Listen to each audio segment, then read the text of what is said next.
प्रकाशित वाक्यर प्रकृत रहस्य, चेतावनी, प्रस्तुति एवं आशा। Praise the Lord. भाई माने एवं भौणी माने, बाइबेलर शेष पुस्तक अर्थात प्रकाशित वाक्य को नहीं अनेक लोकंक मनरे भय रही थाए। किंतु कौन आपण जानती कि एही पुस्तक आमको भयभीत करबा पई लेखा जाई नाही, बरं एहा आमको आध्यात्मिक निद्रारु जगाइबा पई एवं जेउ माने विश्वास रे दृढ़ रुहंती सेमानंकु एक महान आशा देबा पई लेखा जाईछि। एही पुस्तकर मुख्य आधार हेउछि प्रकाशित वाक्य अध्याय 1 पद 3, जेउठारे लेखाउछि, जी एही भविष्यतवाणीर वाक्य सबु पाठ करे से धन्य, आउ जेउ माने ताहा सुनंती ओ सेथिरे लेखाथिबा समस्त विषय पालन करंती सेमाने मध्य धन्य, कारण समय निकट। आसंतु प्रकाशित वाक्यर पटी मुख्य कार्य को बुझिबा। प्रथमे एहा एक चेतावनी अटे, काहारी को डराइबा पाई नुहे। जेमिति गोटिए विपज्जनक रास्तारे सतर्क सूचना बोर्ड लागि थाए, ठीक सेमिति एहा ईश्वरंकठारु दूरेई जिबार भयंकर परिणाम विषय रे चेतावनी दिए। द्वितीय, एहा सदासर्वदा प्रस्तुत रहिबाकु आह्वान करे। एहा विश्वासी मानंकु कठिन परिस्थिति रे विश्वासयोग्य रहिबाकु एवं ख्रीष्टंक प्रत्यावर्तन पई प्रस्तुत रहिबाकु उत्साहित करे। तृतीय, एहा शेष समयर एक महान आशा। एही पुस्तकर शेष पाप ओ शयतान उपरे ईश्वरंक विजय एवं एक सुंदर नूतन पृथ्वीर पुनःप्रतिष्ठा सहित हुए। एवं चतुर्थ, एहा कठिन समय रे आमको साहस दिए। एहा सेही लोकमानंक पई लेखा जाइथिला जेउमाने निर्यातना सहुथिले, एहा मने पकाइबा पई कि शेषरे मंदतार पराजय निश्चित।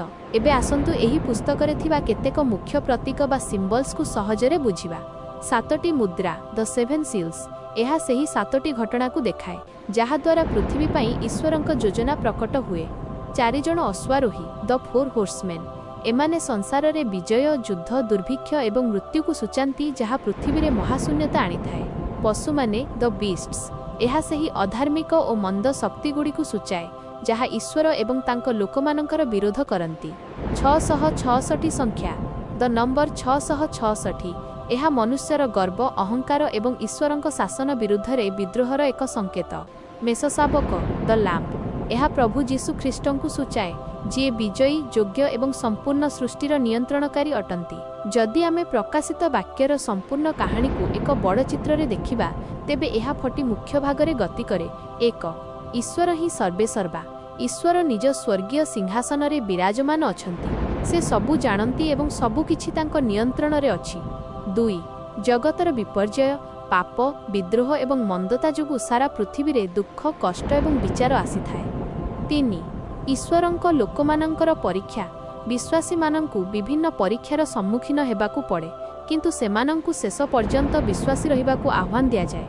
4, मंदतार पराजय, प्रभु जीशु ख्रीष्ट द्वितीय थर पृथ्वी को फेरी आसंती, समस्त मंद शक्तिर विचार करंती एवं शयतान को सदासर्वदा पई पराजित करंती। 5, नूतन आकाशमंडल और नूतन पृथ्वी, शेषरे ईश्वर सबुकिछि नुआ करि दियंती, जेउठारे केवल शांति, न्याय एवं अनंत कालर जीवन रही थाए। तेबे बंधुगण, प्रकाशित वाक्य आमको डराए नहीं, बरं आमको सजाग कराए। एहा आमको कहे कि संसार रे जेते विपद आसिले मध्य शेष विजय प्रभु जीशुंकर ही हेबो। सेथिपाई आज ही निज जीवन को प्रस्तुत करंतु एवं विश्वास रे स्थिर रुहंतु। आशा करुछि कि आजिर एही भिडियोटी आपनकु आगामी दिन पई प्रस्तुत हेबाकु बहुत साहस देइथिबो।